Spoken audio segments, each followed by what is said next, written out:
Hey, it's me, Dave Bledsoe. There's swearing coming up. You should know that. This is not a regular show.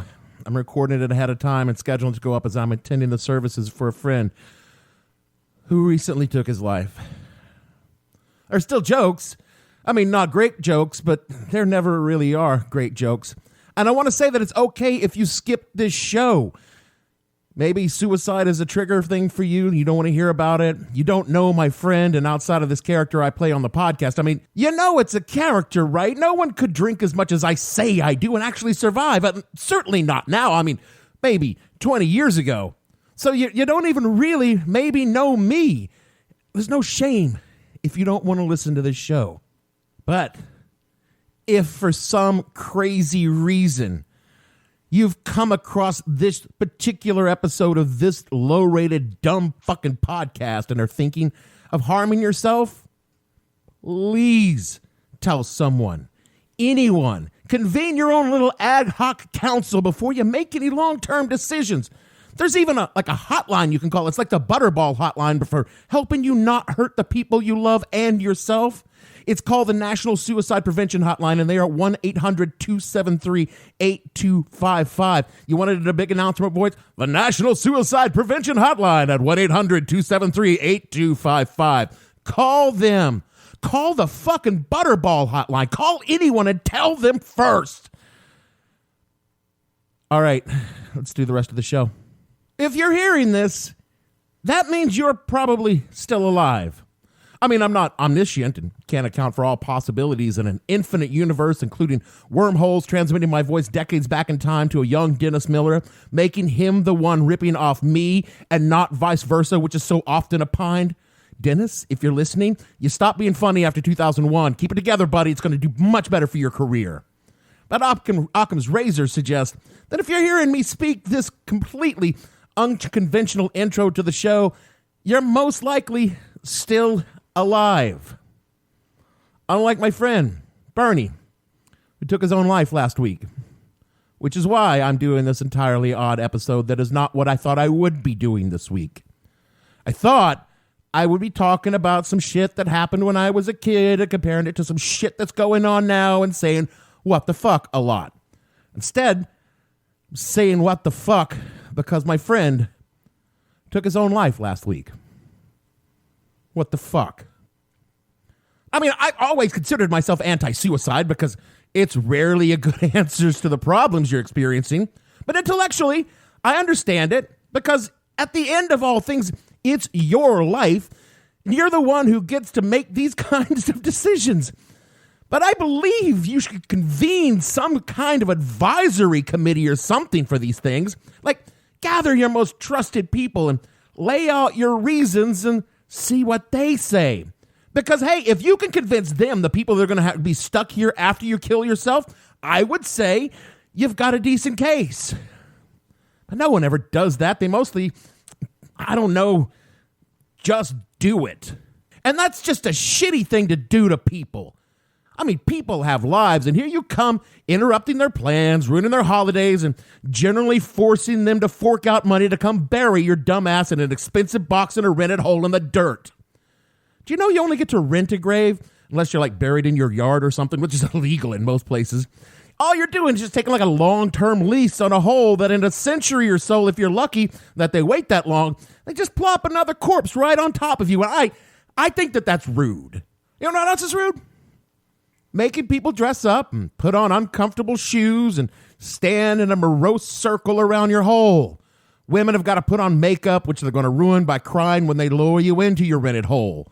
Then everyone goes and eats lukewarm casseroles in some, I don't know, JC's or Shriners Hall, whatever fucking venue you've rented, and stands around in circles talking in hushed tones, asking if the other person, do you know why? Do you know how? Do you know what happened? What the fuck? I think it's suboptimal. Look, say you convene your council and you make your case and they say, oh yeah, actually that is a really good idea, but you're going to want to plan the event, right? I mean, you're going to want to make the least possible impact on the people you love. You want to help them schedule their time off from work, find the best hotel accommodations, airfares, arrange childcare. you just generally make it as pleasant and expensive box in a rented hole type event as possible. You're not an asshole after all, right? And that's the sort of thing that could take weeks, right? Or maybe, I don't know, depending on how many people love you. And you might actually be surprised how many people do love you. It might even take months to arrange if you were at all considerate. And then maybe, who knows, maybe you enjoy planning big parties and you find that in all the work arranging your hole filling that makes the other problems that led you to convene your council in the first place seem a bit more manageable after trying to figure out how to balance childcare options for 5 different families from 6 different states. I don't even know how that works, but it does. And maybe you do figure all of it out and you discover you've got a talent for it and you get a whole new career in event planning. And a few years later, you're like, I don't know, planning Ariana Grande's bat mitzvah or whatever. I don't know things, all right? And you look back on it, you just shake your head and say, wow, these things get better if you just give it a minute. I know that's the kind of shit people say anyway. I mean, what do I know? I'm not in your head when you think about these things, when you decide you're going to do these things. I mean, because if I were, I would certainly not do these things because I may not know things about what you were going through, but I know the things that I've gone through. And yeah, like most people, I've had the thought that crossed my head that goes like, this fucking life thing is actually really, really hard. And it might just be easier if I didn't do it anymore. I mean, that shit crosses my mind at least once a month. But only in like a hypothetical way, because even in the hypothetical that where I'm like, well, fuck this, I'm not going to do it anymore. All the people that love me and I love them are still stuck in the world that I just left. And now they got to deal with my dead ass on top of that. And that's not a nice thing to do. Because you're a nice person, aren't you? You don't want to hurt anyone. I mean, do you want to see a fat 50-year-old ginger ugly cry? I assure you, you do not. I mean, you won't because you're in a box in your rented hole, but all your other friends and loved ones, they will have to see it, and they shouldn't have to. What the fuck?